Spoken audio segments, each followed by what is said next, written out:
किसी भी देश का संविधान आखिर होता क्या है? क्या ये सिर्फ कुछ कानून और नियमों की किताब है, या फिर इसमें कुछ और भी गहरा है, कुछ ऐसा जो देश की आत्मा को दिखाता हो? आज हम भारत के संविधान की इसी अंतरात्मा को समझने की कोशिश करेंगे। जरा सोचिए, किसी भी देश को आगे बढ़ाने के लिए सिर्फ कानून ही काफी है क्या?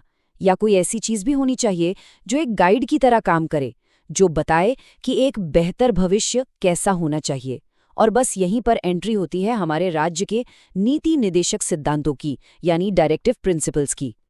तो ये राज्य के नीति निर्देशक सिद्धांत, जिन्हें हम शॉर्ट में डीपीएसपी कहते हैं, ये हैं क्या आखिर? देखिए, बिल्कुल आसान भाषा में कहें तो ये सरकार के लिए एक तरह की गाइड बुक है। ये वो सिद्धांत हैं, वो आदर्श हैं जिन्हें देश के लिए कानून या पॉलिसी बनाते वक्त सरकार को अपने दिमाग में रखना चाहिए। ये हमारे संविधान बनाने वालों का आने वाले भारत के लिए एक विजन था। तो चलो कुछ बेसिक फैक्ट्स देख लेते हैं। ये सिद्धांत हमारे संविधान के पार्ट 4 में आर्टिकल 36 से 51 के बीच दिए गए हैं।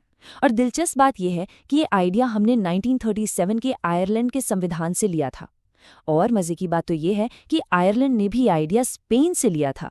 मतलब आप सोचिए, कैसे अच्छे आइडियाज पूरी दुनिया में सफर करते हैं, है ना? तो इन सभी सिद्धांतों का, इन सभी गाइडलाइंस का आखिर असली मकसद क्या है?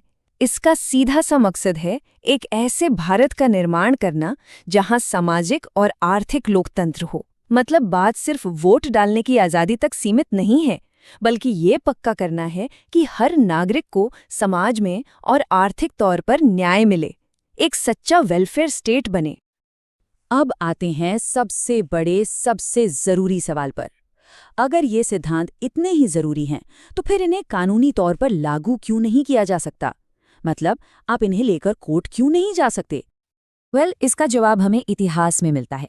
जब हमारा संविधान बन रहा था, तब भारत एक नया आज़ाद हुआ देश था। और सच तो ये है कि उस वक्त सरकार के पास इतने पैसे, इतने रिसोर्सेज नहीं थे कि वो इन सभी बड़े बड़े वादों को फौरन पूरा कर सकें। इसीलिए संविधान बनाने वालों ने इन्हें एक लक्ष्य की तरह रखा, एक सपने की तरह, जिसे सही वक्त आने पर हासिल किया जाना था।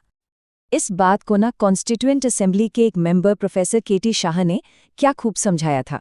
उन्होंने कहा था कि डीपीएसपी एक ऐसे चेक की तरह है जो एक बैंक पर काटा तो गया है, लेकिन वो कैश तभी होगा जब बैंक के पास उसे देने के लिए पैसे होंगे। क्या कमाल की एनालॉजी है ना? ये एक वादा है जो भविष्य में पूरा होगा। अच्छा, इन प्रिंसिपल्स को और आसानी से समझने के लिए हम इन्हें 3 मेन फिलॉसफीज में बांट सकते हैं। इससे हमें पता चलेगा कि इन्हें बनाते वक्त किन किन विचारधाराओं का असर था। तो सबसे पहले आते हैं सोशलिस्ट प्रिंसिपल्स। इनका फोकस सामाजिक और आर्थिक बराबरी पर है। जैसे कि आर्टिकल 39D, जो कहता है कि चाहे पुरुष हो या महिला, अगर काम बराबर है तो सैलरी भी बराबर होनी चाहिए। या फिर आर्टिकल 43A, जो इंडस्ट्रीज के मैनेजमेंट में वर्कर्स की भागीदारी की बात करता है। फिर आते हैं गांधीयन प्रिंसिपल्स। जैसा कि नाम से ही जाहिर है, ये महात्मा गांधी के विचारों पर आधारित हैं। इनमें गांव को आत्मनिर्भर बनाने और पावर को नीचे तक पहुंचाने पर जोर दिया गया है। जैसे आर्टिकल 40 में ग्राम पंचायतों को मजबूत करने की बात है, और आर्टिकल 43 में छोटे यानी कॉटेज इंडस्ट्रीज को बढ़ावा देने की। और तीसरे नंबर पर हैं लिबरल इंटेलेक्चुअल प्रिंसिपल्स। ये मॉडर्न और प्रोग्रेसिव सोच को दर्शाते हैं। जैसे कि आर्टिकल 44, जो सभी नागरिकों के लिए एक यूनिफॉर्म सिविल कोड की बात करता है, या आर्टिकल 49, जो हमारे देश के ऐतिहासिक स्मारकों की रक्षा करने का निर्देश देता है। अब जरा ये समझते हैं कि इन डायरेक्टिव प्रिंसिपल्स और हमारे फंडामेंटल राइट्स यानी मौलिक अधिकारों के बीच क्या रिश्ता है।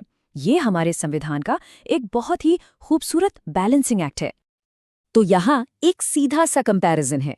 देखिए, फंडामेंटल राइट्स ज्यादातर नेगेटिव होते हैं, मतलब वो सरकार को कुछ करने से रोकते हैं, जबकि डायरेक्टिव प्रिंसिपल्स पॉजिटिव हैं, वो सरकार को कुछ करने के लिए कहते हैं। और सबसे बड़ा फर्क, फंडामेंटल राइट्स जस्टिशिएबल हैं, मतलब उनके उल्लंघन पर आप सीधे कोर्ट जा सकते हैं, लेकिन डीएसपी नॉन जस्टिशिएबल हैं। और आखिर में, जहां फंडामेंटल राइट्स पॉलिटिकल डेमोक्रेसी की बात करते हैं, वहीं डीएसपी का सपना सोशल और इकोनॉमिक डेमोक्रेसी को पाना है।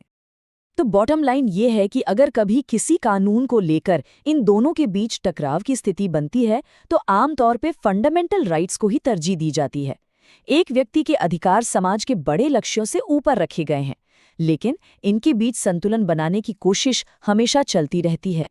तो फिर इन प्रिंसिपल्स की लेगेसी क्या है? मतलब ये इतने ज़रूरी क्यों हैं आज भी? ये सिर्फ संविधान में लिखे कुछ अच्छे शब्द नहीं हैं, बल्कि ये एक पैमाना है, एक यार्डस्टिक है, जिससे किसी भी सरकार के काम को परखा जा सकता है। सोचिए, खुद डॉक्टर B.R. अम्बेडकर, हमारे संविधान के आर्किटेक्ट, उन्होंने इन प्रिंसिपल्स को भारतीय संविधान का एक नॉवल फीचर यानी एक अनूठी विशेषता कहा था। ये दिखाता है कि उनकी नज़र में ये कितने अहम थे। डॉक्टर अम्बेडकर का ये भी मानना था कि भले ही आप इन्हें लेकर कोर्ट नहीं जा सकते, लेकिन देश को चलाने वाली हर सरकार का ये फर्ज है कि वो अपनी पॉलिसीज इन्हीं सिद्धांतों के आधार पर बनाए। ये गवर्नेंस के फंडामेंटल प्रिंसिपल्स होने चाहिए, और हमने इसका असर असल जिंदगी में देखा भी है। मनरेगा जैसी योजनाएं हो, राइट टू एजुकेशन एक्ट हो, या फिर equal pay for equal work और मैटरनिटी बेनिफिट जैसे कानून, इन सबके पीछे की प्रेरणा कहीं ना कहीं इन्हीं डायरेक्टिव प्रिंसिपल से आई है।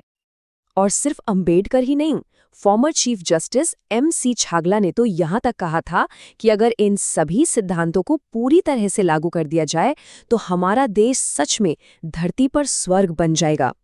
ये शब्द इन आदर्शों की ताकत को दिखाते हैं। तो आखिर में एक सवाल बचता है, और ये सवाल हम सबके लिए है। अगर ये सिद्धांत सच में किसी देश की सरकार का रिपोर्ट कार्ड है, तो आज के भारत में हमारी सरकारें इस रिपोर्ट कार्ड पर कैसा स्कोर कर रही हैं? ये एक ऐसा सवाल है जिस पर हम सबको सोचना है।